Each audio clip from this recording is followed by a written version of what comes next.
할렐루야, 할렐루야. 하나님의 은혜가 오늘 함께한 우리 모든 성도들 가운데 충만하게 되기를 주님의 이름으로 축원합니다.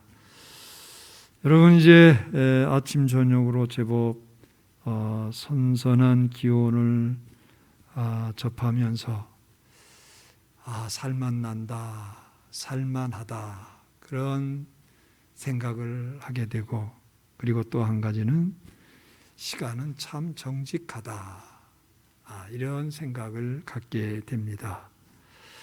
추석이 지나면서 완연한 가을임을 이제 우리가 실감하고 있습니다. 지난 추석 성묘를 다녀오면서 여기저기 떨어진 알밤을 주었습니다. 호주머니에 주운 알밤을 호주머니에 넣으면서 제가 이렇게 중얼거렸습니다. 가을은 역시 결실의 계절이야. 그리고 이렇게 가을의 풍성한 오곡백과를 바라보노라면 참 마음이 흐뭇해집니다. 성경을 보면 우리 성도를 가리켜서 나무로 비유한 구절들이 많이 나옵니다. 그 중에 요한복음 15장 16절을 보면 이러한 말씀이 있습니다. 내가 너희를 택하여 세웠나니 이는 너희로 가서 과실을 맺게 하고, 내가 너희를 택했다 이겁니다. 왜? 열매를 맺게 하기 위해서다, 이렇게 말씀을 하고 있어요. 하나님이 우리를 택하시고 부르신 목적이 바로 열매를 맺는 것이라는 겁니다. 그러므로 우리가 신앙생활을 잘하느냐 못하느냐를 판단하는 기준 가운데 중요한 한 가지가 열매를 맺느냐 이겁니다. 열매를 맺고 있느냐. 그러니까 신앙생활에서 반드시 열매 맺는 생활을 해야 하는 거죠. 오늘 본문의 말씀을 통해서 각자 우리 자신의 신앙생활을 점검해 보시기를 바랍니다. 내가 정말 훌륭한 신앙생활을 하고 있느냐? 그렇다면 내가 맺는 열매가 과연 어떤 열매이냐? 얼마나 많이 열매를 맺고 있느냐? 이것을 한번 여러분들 돌이켜 보시기를 바랍니다. 오늘 본문 말씀은 예수님의 공생의 마지막 주간에 걸쳐 일어난 사건의 기록입니다. 예수님께서 예루살렘 성에 입성을 하셨습니다. 대대적인 환영을 받았죠. 그리고 예수님께서 그날 저녁이 되셔서 베다니에 들어가셨어요. 거기서 하루를 지내시고 그 다음 날 이제 베다니에서 나오실 때입니다. 12절에 보니까 이튿날 그들이 베다니에서 나왔을 때, 여러분, 바로 그때 예수님이 시장길을 느끼신 거예요. 출출하셨어요. 마침 한 무화과 나무가 눈에 띄었는데, 여러분, 먹음직한 무화과 나무를 기대하셨죠.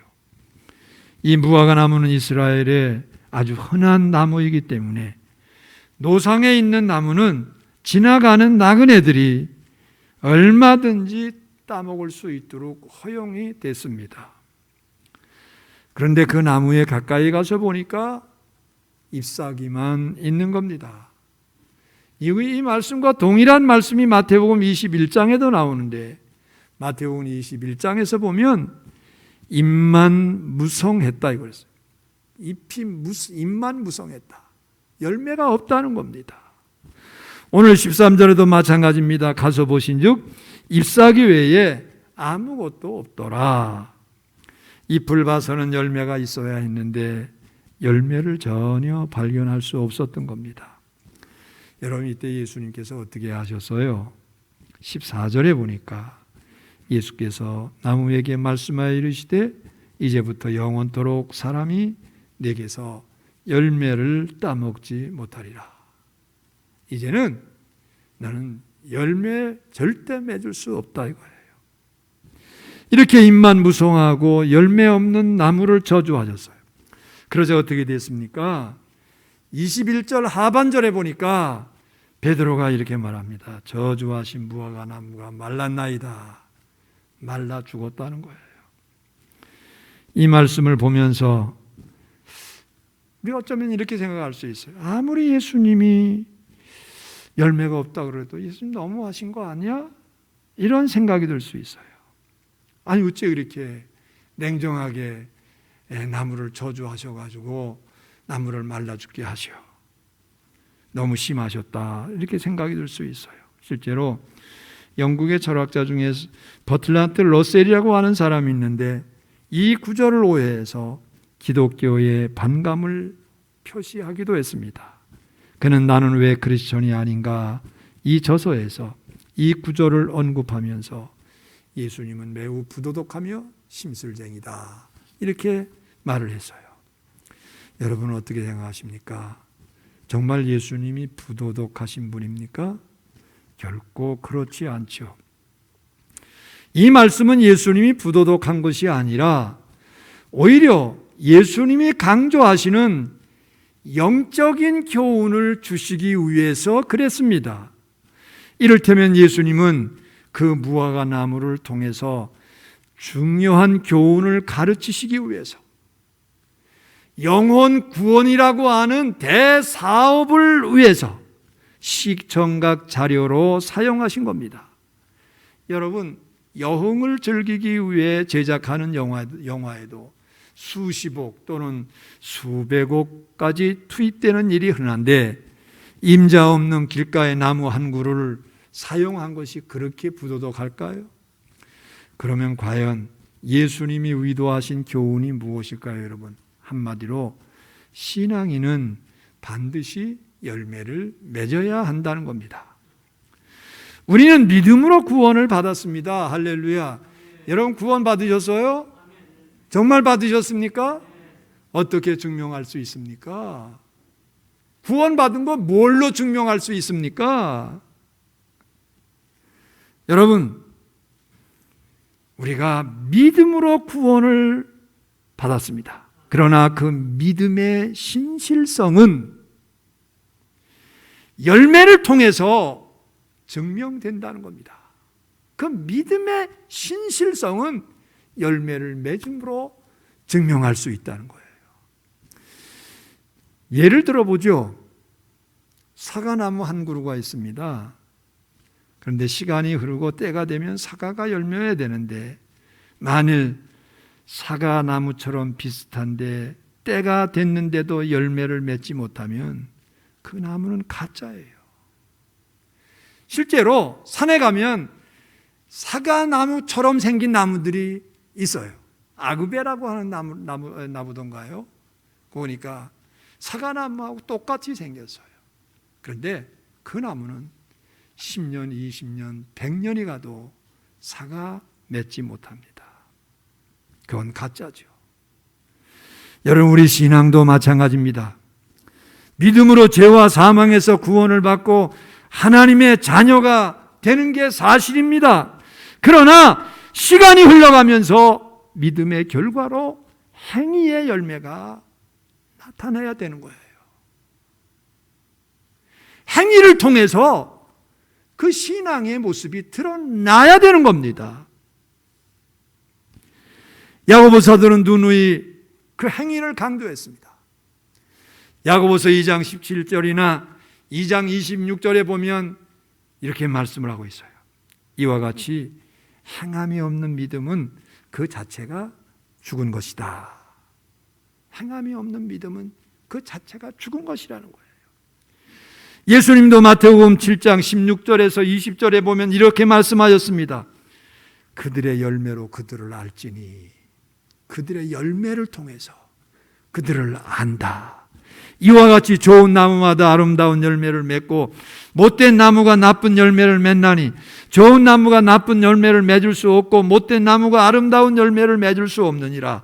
아름다운 열매를 맺지 아니하는 나무마다 찍혀 불에 던져지느니라. 이러므로 그들의 열매로 그들을 알지라. 여러분, 여기서 열매라고 하는 것은 삶의 모습을 말합니다. 우리의 삶을 말하는 겁니다. 그 삶의 모습을 보고 그 나무가 진짜 나무인지 아닌지 알 수 있다는 거예요.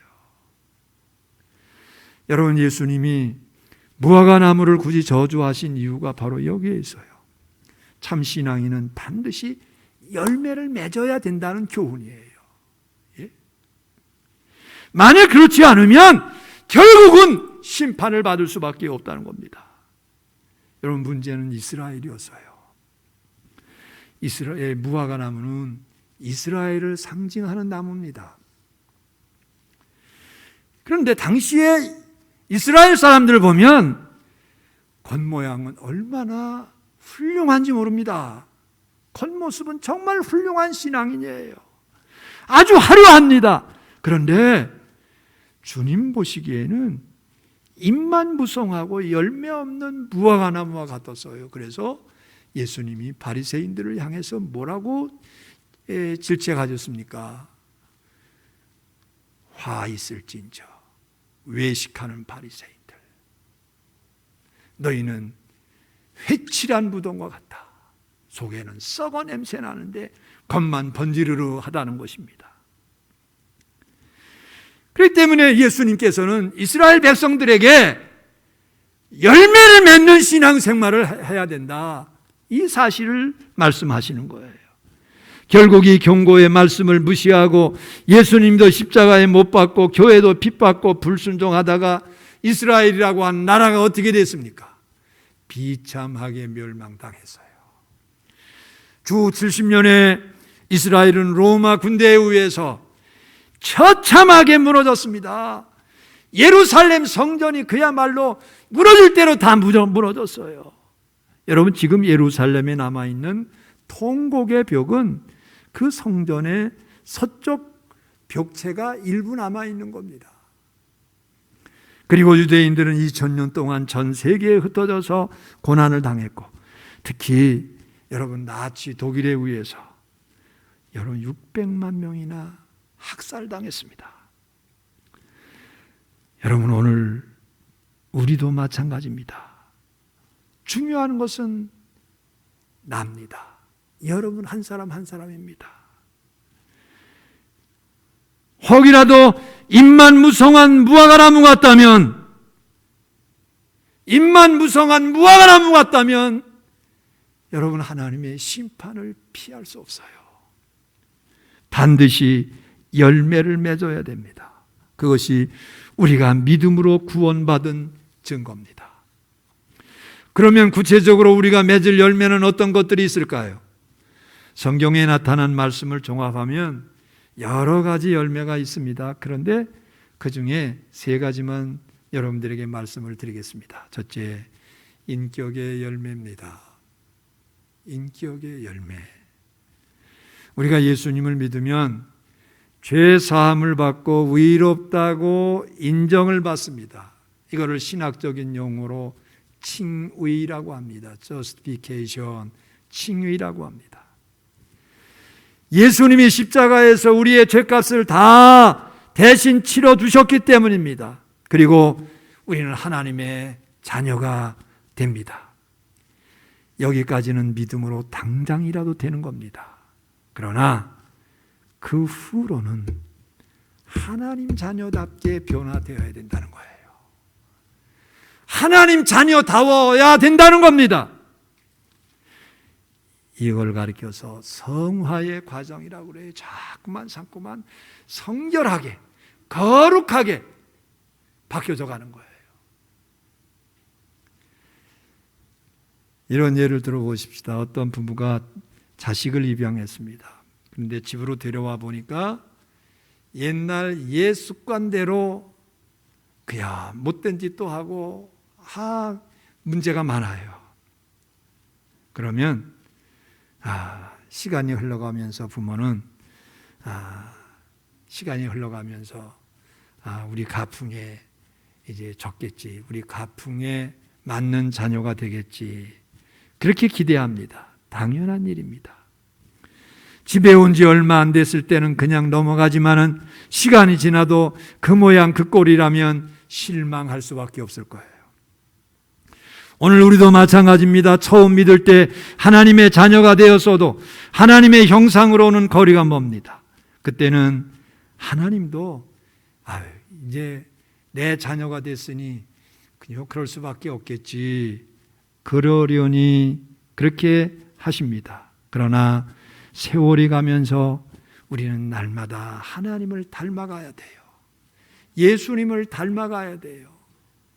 바울처럼 내가 그리스도를 본받는 것과 같이 너희도 나를 본받는 자 되라고 말씀했는데, 오늘 저와 여러분들도 이렇게 말할 수 있는 성도들이 되어야 될 줄로 믿습니다. 여러분, 세월이 가면서 날마다 주님을 닮아가야 돼요. 이에 대해서 바울이 에베소 4장 15절에서 이렇게 말씀합니다. 오직 사랑 안에서 참된 것을 하여 범사에 그에게까지 자랄지라. 그는 머리니 곧 그리스도라. 범사에 그에게까지 자랄지라. 누구에게까지요? 누구에게까지요? 예수님에게까지, 그리스도에까지 자라라.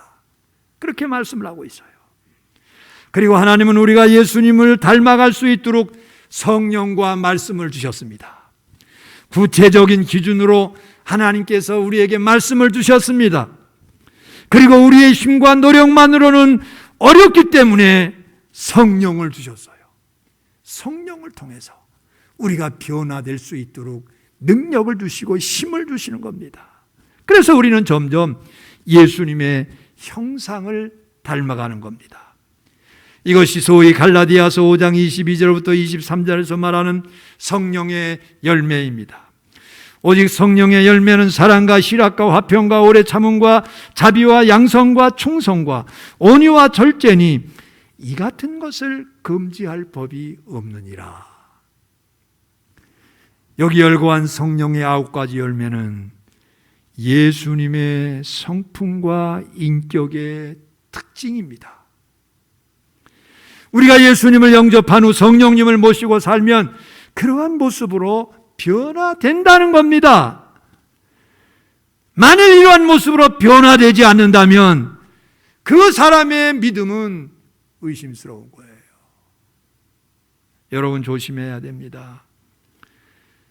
우리는 예수님의 이름을 달고 살아가는 사람이에요. 할렐루야. 여러분 무엇을 하든지 어디를 가든지 늘 예수의 이름을 달고 살아가는 사람이에요. 하나님의 이름을 붙이고 사는 사람입니다. 그래서 하나님의 자녀라고 부르지 않습니까? 그러므로 우리는 하나님의 자녀로서 하나님 자녀다운 인격을 갖출 수 있어야 될 줄로 믿습니다. 미국의 16대 대통령 링컨의 이야기입니다. 그는 신실한 그리스도인으로 흑인 노예 해방이라고 하는 역사적인 큰 업적을 남긴 분으로 유명하죠. 그런데 그에 못지않게 그 인격이 참 훌륭했답니다. 그는 대통령이 되기 전부터 자기 구두를 손수 닦는 습관이 있었대요. 그 습관이 대통령이 된 후에도 계속된 겁니다. 그래서 보좌관이 넌지시 이렇게 직언했습니다. 각하, 미 합중국 대통령이 어떻게 구두를 손수 닦을 수 있습니까? 그러니까 링컨이 능청스럽게 이렇게 대답했답니다. 그럼 미 합중국 대통령이 남의 구두를 닦아줍니까? 그의 그런 겸손한 모습을 엿볼 수 있는 대목이었어요. 그는 대통령이 된 후에도 늘 겸손했습니다. 그것은 늘 하나님을 의식했기 때문이에요. 여러분 늘 하나님을 의식하면서 살아가시기를 바랍니다. 코람데오의 삶을 살아갈 수 있게 되기를 바랍니다. 내가 하나님 존전 앞에서 살아간다고 하는 그런 믿음과 그런 의식을 가지고 살아갈 수 있는 여러분들이 다 되시기를 주님의 이름으로 축원합니다. 우리가 아무리 세상에서 지위가 높다 하더라도 겸손 잃지 말아야 됩니다. 그리스도인의 인격에 있어 기본이 겸손입니다. 거기서부터 인격의 특징이 이제 이루어지는 거예요. 여러분 요즘 외모 가꾸기 대단하잖아요. 육체도 하나님이 창조해 주신 것이기 때문에 외모를 가꾸는 것 자체가 나쁘다고 할 수는 없어요. 그러나 우리가 기억할 것은 인간의 육체와 함께 내면의 영혼을 갖고 있다는 거예요. 육체와 함께 내 안에 영혼이 있다는 겁니다. 여러분, 그런데 인간의 깊은 아름다움은 외모에 있기보다 내면에 있어요. 정말 아름다움은 그 안에 있는 겁니다. 예?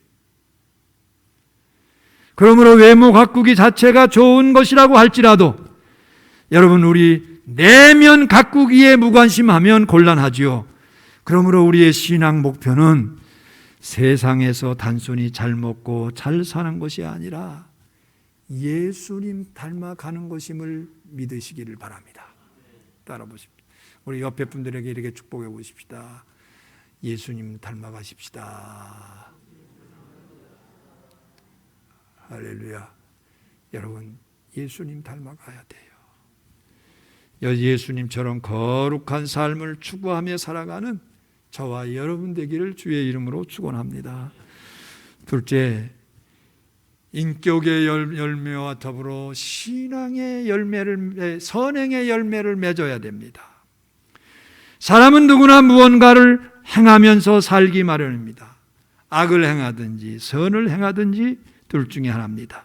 그런데 골로새서 1장 10절을 보면 선행이 우리가 맺을 또 하나의 열매라고 말씀을 하고 있어요.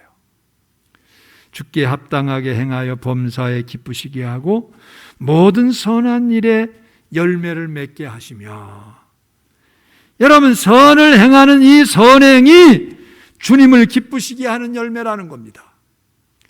여러분, 그리스도인들은 과거에 행하던 악한 일을 행해서는 안 됩니다. 그 대신 하나님의 영광을 위해서, 이웃의 유익을 위해서 선한 일에 힘써야 될 줄로 압니다. 여러분, 이웃을 위해서 기도하고, 이웃을 위해서 구제하고, 이웃을 위해서 위로하고, 또 봉사할 수 있어야 됩니다. 이런 것들을 선행의 열매라고 합니다. 이 세상에 잠시 살다 떠나도 여러분, 우리가 남긴 흔적이 있어요. 그 흔적이 선행의 열매가 되어야 됩니다. 그렇게 할 때 우리가 떠나도 우리가 살던 자리에 아름다운 향기가 남아있는 거예요. 저는 가끔씩 가다 문득 이분이 생각이 납니다. 김지영 권사님이 생각이 납니다. 교회를 가까이 하기 위해서 얼마나 애쓰셨어요.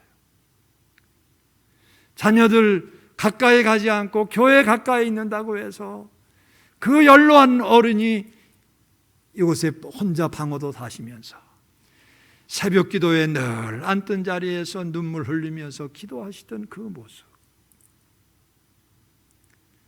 그리고 교회를 위해서 그 연로한 몸을 이끌고 한쪽으로 기울어진 그의 몸을 가지고 얼마나 충성하며 봉사하셨는지 모릅니다. 여러분,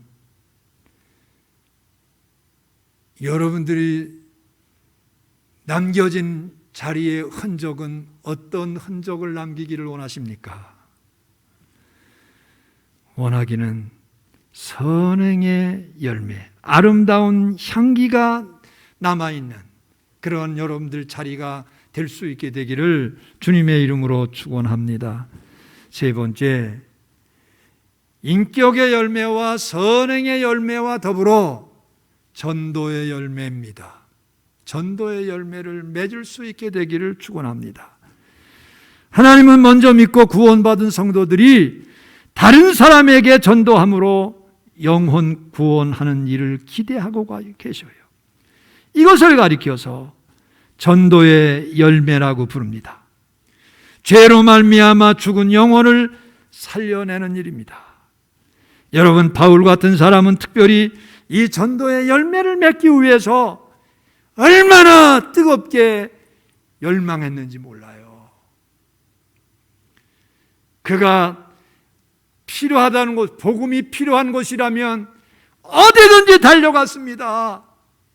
강을 건너고 바다를 지나고 산을 넘고 어디든지 그가 가는 곳에 복음을 위해서는 다 갔어요. 여러분, 성경 뒷면에 보면 지도가 있잖아요. 팔레스타인 지역, 그 지역에 지도가 있잖아요. 거기에 보면 바울의 1차, 2차, 3차 전도 여행이라고 하는 지도가 거의 모든 성경에 붙여 있어요. 여기서 보면 그 거리가 지도를 보면 이 정도밖에 안 되지만은 여러분, 그 거리가 말도 못합니다. 말도 못합니다. 가고 또 가고, 그럼에도 불구하고 영혼 구원을 위한 일이라면 그는 어디든지 마다하지 않고 갔어요. 그래서 로마서 1장 13절에 보면 바울이 자신의 열망을 표현을 하는데, 내가 로마의 세계의 심장부라고 하는 로마에 가기를 원하는 것은 할 수 있다면 영혼 구원한 그 일을 위해서다. 형제들아, 내가 여러 번 너희에게 가고자 하는 것을 너희가 모르기를 원하지 아니하노니 이는 너희 중에서도 다른 이방인 중에서와 같이 열매를 맺게 함이로되 지금까지 길이 막혔도다. 그렇게 말씀을 하고 있어요. 로마에서도 많은 전도의 열매를 맺을 것을 소원했다는 겁니다. 여러분, 우리 주변에 여러분들이 맺어야 될 전도의 열매 많이 있어야 돼요. 주변에 맺어야 될 영혼 구원에 대한 그러한 이제 소망을 가져야 될 사람들이 많이 있습니다. 그들을 어떻게 하실랍니까? 부모, 형제, 친척 어떻게 하실랍니까? 전도에 대한 뜨거운 열망이 우리 가슴 속에 불타오르게 되기를 주님의 이름으로 축원합니다. 조용기 목사님이 며칠 전에 하나님의 부르심을 받으셨어요. 누가 뭐라고 해도 그분은 세계 최대 교회를 이루셨습니다. 최고의 목회자요, 부흥사요, 설교자입니다. 그분을 통해서 헤아릴 수 없을 정도로 많은 이들이 구원을 받았습니다. 그분도 복음을 위해서라면 모든 것을 초월했던 분입니다. 그분이 어떻게 예수를 믿게 됐는지 아셔요, 여러분? 17살 때 폐결핵으로 6개월밖에 살 수 없다고 하는 이제 의사의 진단을 받았습니다. 절망 중에 있었는데 그의 누나의 친구가 어느 날 이제 문병을 온 거예요. 그러면서 누나의 친구가 이렇게 말합니다. 용기야, 너 꼭 예수님 믿어야 돼. 그러면 병도 나을 수 있고 더 중요한 것은 천국에 갈 수 있어. 그러니까 제발 부탁이다. 예수 꼭 믿어라. 그리고 성경책을 거기에 놓고 왔어요. 이분이 처음에 거부하다가 그 모습이 하도 간절해서 성경책을 읽기 시작했습니다. 성경책을 읽다가 예수님을 만난 거예요. 병도 나았습니다. 나중에는 신학을 하고 목사가 되겠다고 서원을 했어요. 그분으로 인해서 수많은 사람들이 구원을 받지 않았습니까? 여러분, 전도는 작은 것 같지만은 알고 보면 엄청난 일입니다. 한 사람을 전도하는 것 자체도 귀한 것이지만은 그것이 나중에 얼마나 큰 역사를 이룰지 아무도 모릅니다. 조용기 목사님의 누나 친구 되는 분은 그냥 친구 동생이 그러니까 안타까워서 했는데 그분을 전도했으니까 놀라운 역사가 일어난 거예요. 여러분, 문중경이라고 하는 사람 한 사람 때문에 얼마나 많은 영혼이 구원받았습니까? 그분을 통해서 한국에 걸출한 몇몇 분들이 예수를 믿고 그분들이 한국 복음화를 위해서 얼마나 큰 일을 했습니까? 아무쪼록 전도의 열매를 맺을 수 있는 우리 모두가 되기를 주의 이름으로 축원합니다. 여러분, 가을입니다. 만물도 열매를 맺습니다. 하물며 만물의 영장이여 예수의 피로 구속받은 우리 성도가 열매를 맺는 거 지극히 당연합니다. 여러분, 신앙의 연조가 중요한 게 아니에요. 신앙의 연조 중요한 게 아닙니다. 직분이 중요한 게 아닙니다. 무엇보다 참 열매를 얼마나 풍성히 맺는가 중요한 겁니다. 부디 잎만 무성한 무화과 나무가 아니라 열매가 풍성한 무화과 나무 같은 우리 성도들이 다 되시기를 주의 이름으로 축원합니다. 그래서 이 세상 살 동안 복된 인생 사시고 주님 나라 들어갈 때 참 잘하였도다 이렇게 칭찬받을 수 있는 저와 여러분들 다 되기를 주의 이름으로 축원합니다. 기도하십시다. 전능하신 우리 하나님 아버지, 주님의 은혜를 감사합니다.